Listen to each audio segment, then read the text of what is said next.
امریکہ اور ایران کے درمیان ڈیل کی خبریں گرم ہیں، تو آخر اس بات کا اعلان کیوں نہیں ہو رہا ہے؟ اعلان کب ہوگا؟ تو اس حوالے سے کچھ تحقیقات کی ہیں، ویلاگ میں بات کرتے ہیں۔ دیکھیں، بہت دنوں سے یہی بات چل رہی ہے، پل میں تولا پل میں ماشا ہو رہا ہے۔ ایک دن جو ہے، بلکہ ایک گھنٹے جنگ کی بات ہوتی ہے، اگلے گھنٹے امن کی بات ہوتی ہے، اور آدھی دنیا چکرا کے رہ گئی ہے، بہت ہی زچ آ گئی ہے، اریٹیٹ ہو گئی ہے۔ تو دیکھیں، اس کی وجہ ایک پوائنٹ تو یہ ہے کہ یہ ایگو کی جنگ ہے۔ ایران کو اس بات کا گھمنڈ ہے، فخر ہے کہ ان کی 6000 سال پرانی تہذیب ہے، اور وہ ایک گریٹ قوم ہے۔ ویسے وہ زبردست قوم تو ہیں، اور ان کی 6000 سال پرانی تہذیب بھی ہے۔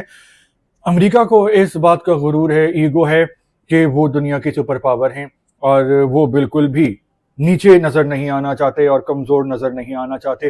اس لیے جو ہیں وہ دونوں طرف سے بڑی بڑی باتیں ہوتی ہیں، آسمان جتنی بلند، اور دھمکیاں دی جاتی ہیں۔ اس وجہ سے ایک تو تاخیر ہو رہی ہے، اور دوسری وجہ یہ ہے کہ امریکہ یہ جنگ ہار گیا ہے کیونکہ ایران کمزور ہے، امریکہ طاقتور ہے۔ امریکہ نے سپر پاور ہوتے ہوئے ایران پہ حملہ کیا، اس کے جو مقاصد تھے وہ مقاصد حاصل کرنے میں ناکام ہو گیا، تو ٹیکنیکلی امریکہ جیت نہیں سکا، تو یہ جنگ ہار گیا۔ ایران یہ جنگ ہار نہیں سکا تو وہ جیت گیا، اور اب وہ ایک ریجنل پاور بھی بن گیا ہے، کیونکہ پہلے اس کو ایک معمولی سا کنٹری سمجھا جاتا تھا دنیا میں، اور امریکہ سپر پاور۔ لیکن نہ صرف وہ امریکہ کے سامنے ڈٹ گیا، بلکہ اس کے مقاصد کامیاب نہیں ہونے دیے، بلکہ جوابی حملہ بھی کیا، نقصان بھی پہنچایا، امریکہ کی بے عزتی بھی ہوئی۔ اس جنگ میں امریکہ کا، اسرائیل کا کسی نے بھی ساتھ نہیں دیا، انڈیا کے علاوہ اور افغانستان کے علاوہ۔ یورپ بھی الگ ہو گیا، آسٹریلیا، کینیڈا بھی الگ ہو گیا، جاپان بھی الگ ہو گیا، اور چائنا تو پہلے ہی الگ تھا اور ایران کے ساتھ ہے۔ تو اب ڈونلڈ ٹرمپ کو فیس سیونگ چاہیے۔ جہاں تک میری خبر کا تعلق ہے، تو میری سورس کے مطابق معاملات طے پا گئے ہیں۔ امریکہ ایران پر دوبارہ بڑا حملہ نہیں کرے گا اگلے 1 سال تک، اور بہت ساری چیزیں طے پا گئی ہیں، بس اعلان کرنا باقی ہیں۔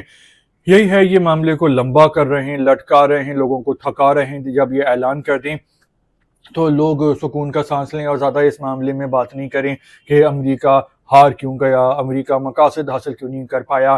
اس دوران لوگ ایپسٹین فائل کا جو معاملہ ہے، اس پر بھی جو لوگوں نے بات کرنا کم کر دی ہے۔ تو اس طرح اس چیز کو لمبا کیا جا رہا ہے، طول دیا جا رہا ہے، کھینچا جا رہا ہے، دنیا کو تھکایا جا رہا ہے، ٹائم گین کیا جا رہا ہے، اور میرا خیال ہے کہ انشاءاللہ عنقریب ایگریمنٹ کا بھی اعلان ہو جائے گا، اور اب امریکہ دوبارہ ایران پہ حملہ نہیں کرے گا، کیونکہ کرے گا تو کوئی فائدہ نہیں ہوگا۔ امریکہ میں اتنی مہنگائی ہو گئی ہے، پریشر آ گیا ہے عوام کا، اور عوام جو ہیں وہ خوش نہیں ہیں، چیزوں کی قیمتیں بہت بڑھ گئی ہیں، اور ٹرمپ کو عوامی پریشر کا سامنا ہے، اور اگر یہ حملہ کرے گا تو یہ معاملہ بہت طویل جنگ ہو جائے گی۔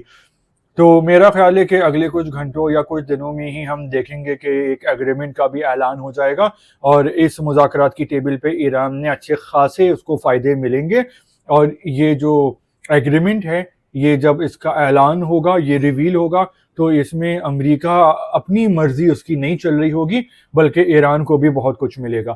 تو یہ تھی تازہ ترین تحقیقات، اگلے ولاگ میں دوبارہ ملیں گے۔ آپ بھی بتائیں آپ کیا سوچ رہے ہیں اس ٹاپک کے حوالے میں، یہ جاننا بہت ضروری ہے۔ اللہ حافظ۔